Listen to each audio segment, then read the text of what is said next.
எனக்கு எப்பொழுதுமே உண்டு. என் மரியாதைக்குரிய கேப்டன் அவர்கள் மறைந்து விட்டார் என்று நான் கேள்விப்பட்டவுடன் நான் மிகுந்த மனவேதனை அடைந்தேன். ஏனென்று சொன்னார், அவர் ஒரு இயக்கத்தின் தலைவர் என்ற நிலைக்கு அப்பாற்பட்டு நான் அவருடைய ரசிகர். கேப்டன் பிரபாகரன் நான் ரசித்து பார்த்த படம், புலன் விசாரணை நான் ரசித்து பார்த்த படம். அது மட்டுமல்லாமல் பல்வேறு படங்களிலே அவருடைய நடிப்பினை நான் ரசித்திருக்கிறேன். புரட்சித் தலைவர் எம்ஜிஆருக்கு பிறகு சண்டை காட்சியிலே சிறப்பாக நடித்து எல்லோருடைய மனம் கவர்ந்தவர் அன்பு தலைவர் கேப்டன்.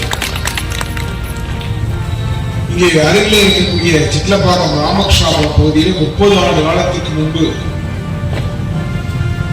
நானும் அன்பேனன் என்சிகே அவர்கள் கலந்து கொள்ளக்கூடிய ஒரு நிகழ்ச்சியிலே கேப்டன் அவர்கள் வருகிறார்கள். அப்பொழுது அவர் இந்த இயக்கத்தை தொடங்கவில்லை என்று நினைக்கிறேன். எங்களுடைய அருகிலே அமர்ந்து அவரை நாங்கள் பார்க்கின்ற மிக அருகிலே நான் அவரை பார்த்திருக்கிறேன். கருப்பு தங்கம் என்று சொல்வார்கள். அவருடைய முகம் இப்பொழுதுமே தங்கம் தான் ஜொலிக்கும். ஆனால் கருப்பு தங்கம் முதலாக ஜொலித்ததை அவர் முகத்திலே பார்க்க. ஏதோ நான் மிகைப்படுத்தி நீங்கள் அழைத்த கூட்டத்திற்கு வந்திருக்கிறேன், ஏதோ மேடைக்கு பேசுவதற்காக பேசுகிறேன் என்று யார் முன்னிலைக்கிறார்.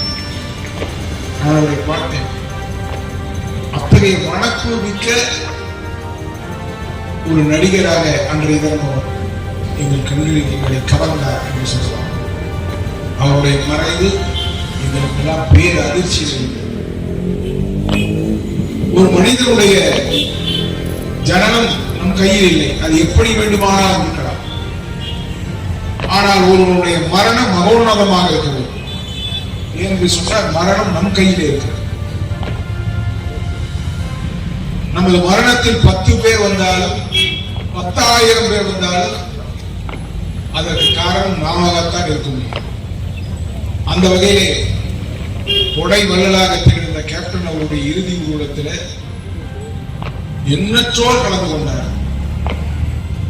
கட்சி ரீதியாக வேறுபாடுகள் இருக்கலாம், துறை சம்பந்தப்பட்ட வேறுபாடுகள் இருக்கலாம். ஆனால் அன்றைக்கு தமிழகத்தில் இருக்கக்கூடிய மக்கள் அவருக்காக கண்ணீர் வடித்தார். அப்படிப்பட்ட ஒரு நல்ல மனிதர், நல்ல பண்பாளர். எல்லோரும் சொல்வது புரட்சித் தலைவர் எம்ஜிஆருக்கு பிறகு திரையுலகத்திலே எல்லோருக்கும் கொடுத்து மகிழ்ந்த உள்ளம் கொண்டவர் கேப்டன் விஜயகாந்த் அவர்கள் மட்டும்தான் நாம் எல்லோருக்கும் தெரியும்.